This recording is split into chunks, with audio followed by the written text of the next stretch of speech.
Dear student, आपका स्वागत है हमारे यूट्यूब चैनल अमृत्या टेक्निकल पे। आज हम लोग अपने नए स्टेट की ओर चलेंगे।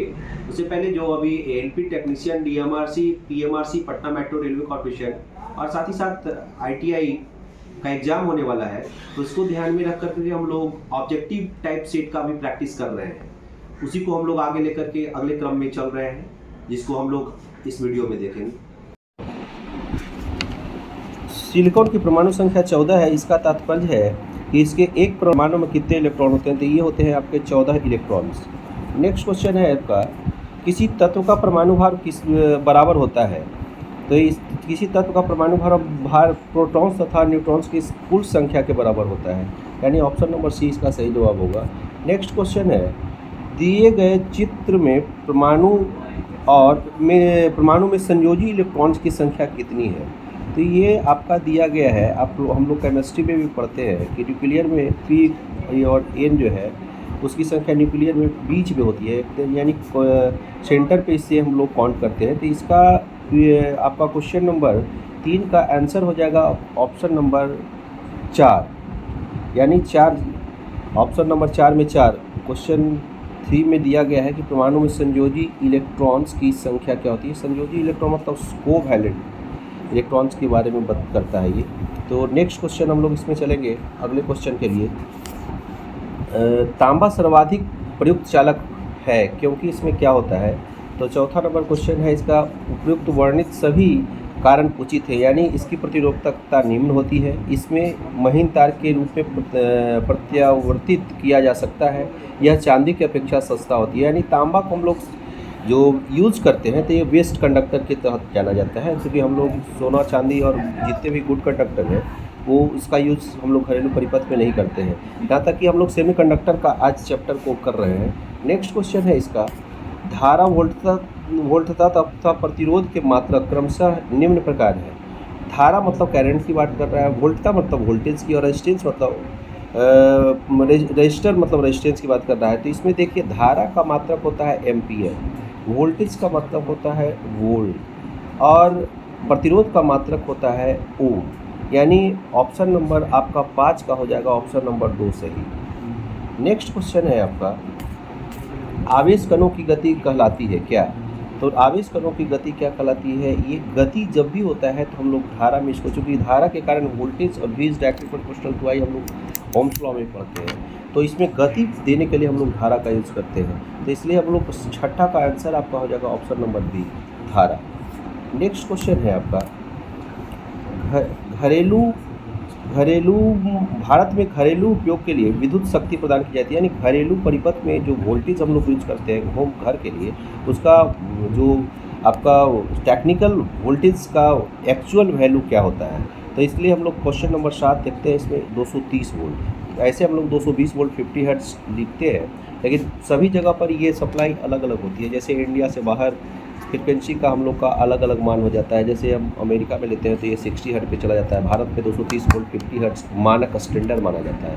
इसलिए भारत में घरेलू उपयोग के लिए विद्युत शक्ति प्रदान की जाती है, तो इसके लिए 230 वोल्ट 50 हर्ट्ज सप्लाई पर ये काम करता है।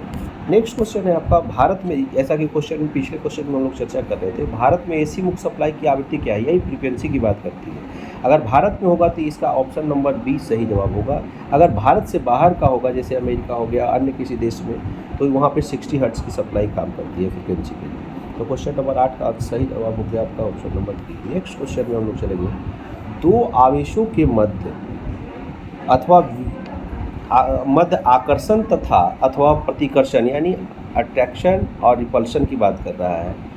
प्रतिकर्षण बल का मानक मान व्यक्त किया जाता है, तो आपका ऑप्शन नंबर 9 का होगा F इक्वल टू, F यानी 2 आवेश है, उसमें एक कांस्टेंट होता है, यानी 2 आवेश की को हम लोग आवेश को डिनोट करते हैं, यानी उसका कूलॉम में मेजरमेंट किया जाता है। तो Q1 Q2 हम लोग 2 आवेश को अगर एक जगह लेते हैं तो constant K into Q1 into Q2 बटा डी स्क्वायर रखते हैं। ऑप्शन नंबर ए इसका सही जवाब है। नेक्स्ट क्वेश्चन है, इसी में दिए चित्र में दर्शाए गए संकेत वाले मापक यंत्र का उपयोग किसके लिए किया जाता है, तो देख रहे हैं कि एक एम्पियर मीटर है जिसमें अल्टरनेटिंग का सिंबल दिया हुआ है, जो एसी का सिंबल होता है, और डीसी का दिया है, यानी एसी डीसी दोनों किसके लिए, एम्पियर के लिए, ना कि वोल्ट के लिए, चूँकि ए लिखा हुआ है। तो इसका ऑप्शन नंबर 10 का सही हो जाएगा जवाब सी।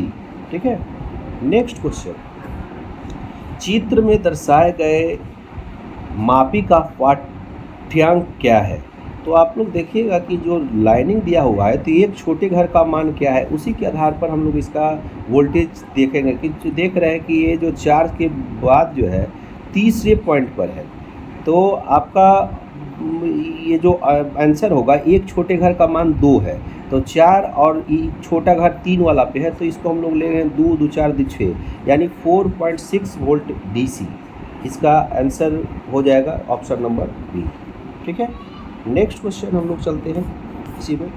एवियो मीटर माप सकता है, यानी ये जो आपका एवियो मीटर होता है, इससे हम लोग जो मल्टीमीटर यूज़ करते हैं उसमें भी एवियो मीटर वो भी होता है।